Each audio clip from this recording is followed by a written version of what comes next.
you need an edge to make money, too. People have incredible edges, and they throw them away. I'll give you a quick example of SmithKline. This is a stock that had Tagamet. Now, you didn't have to buy SmithKline when Tagamet was doing clinical trials. You didn't have to buy SmithKline when Tagamet was talked about in the New England Journal of Medicine or the British version, Lancet. You could have bought SmithKline when Tagamet first came out, a year after it came out. Let's say your spouse, your mother, your father, you were a nurse, you were a druggist, you're writing all these prescriptions. Tagamet was doing an amazing job of curing ulcers, and it was a wonderful pill for the company because if you just stopped taking it, the ulcer came back. See, it would have been a crummy product if you took it for $1 and it went away, but it was a great product for the company. But you could have bought it 2 years after the product was on the market and made 5 or 6 times your money. I mean, all the druggists, all the nurses, all the people, millions of people saw this product. And they're out buying oil companies, or drilling rigs, It happens.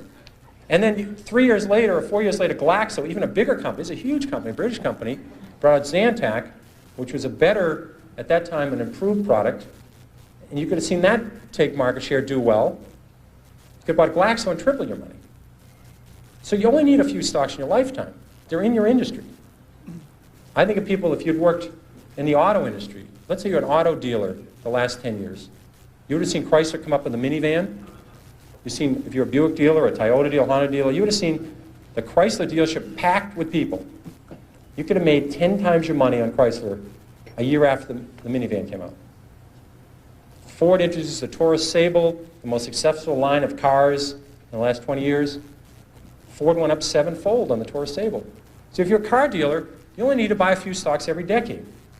When your lifetime's over, you don't need a lot of 5-baggers to make a lot of money starting with $10,000 or $5,000. So in your own industry, you're going to see a lot of stocks, and that's what bothers me. There are good stocks out there looking for you, and people just aren't listening, and they're just not watching it. And they have incredible edges. People have big edges over me. They work in the aluminum industry. I see aluminum industries coming down, inventories coming down 6 straight months. They see demand improving.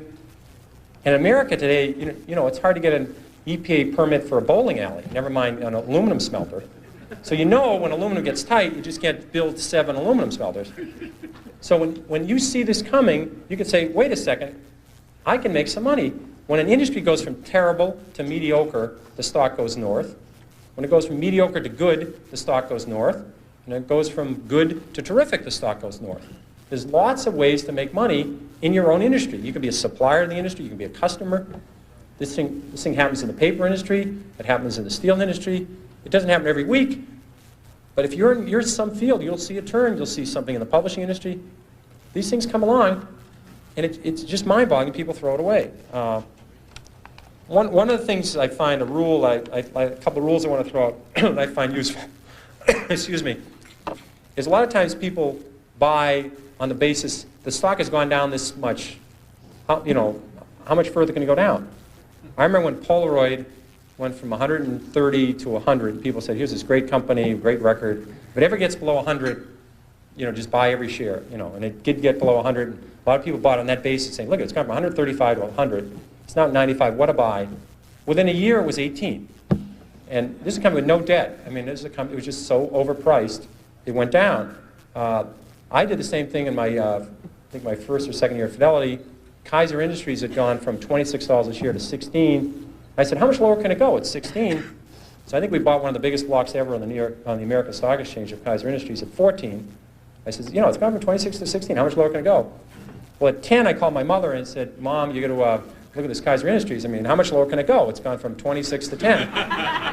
Well, it went to 6, it went to 5, it went to 4, it went to 3.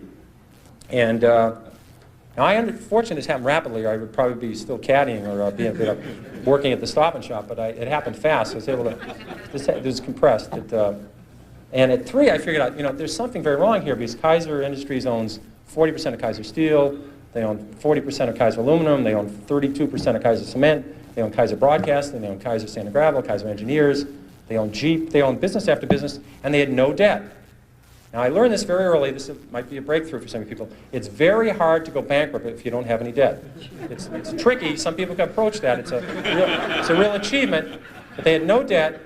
And the whole company at 3 was selling at about 75 million. At that point, it was equal to buying one Boeing 747. I said, there's something wrong with this company selling for 75 million. I was a little premature at 16, but I said, everything's fine, and eventually this will work out. And what they did is they gave away all their shares to their shareholders. They passed out shares in Kaiser Cement, they passed out shares in Kaiser Aluminum, they passed out their public shares in Kaiser Steel, they sold all the other businesses, and you get about $50 a share. But if you didn't understand the company, if you're just buying on the fact the stock had gone from 26 to 16, and then it went to 10, what would you do when it went to 9? What would you do when it went to 8? What would you do when it went to 7? This is the problem that people have, is they sell stocks because they didn't know why they bought it, then it went down, and they don't know what to do now. Do you flip a coin? Do you walk around the block? You know, what do you do? Psychiatrists haven't worked so far. I've never seen them running in. The Psychological Psychiatry Fund, I've never seen listed for with the SEC to make it through as a mutual fund. So they haven't seemed to help. I've tried prayer. That hasn't worked. So if you don't understand the company, you have this problem.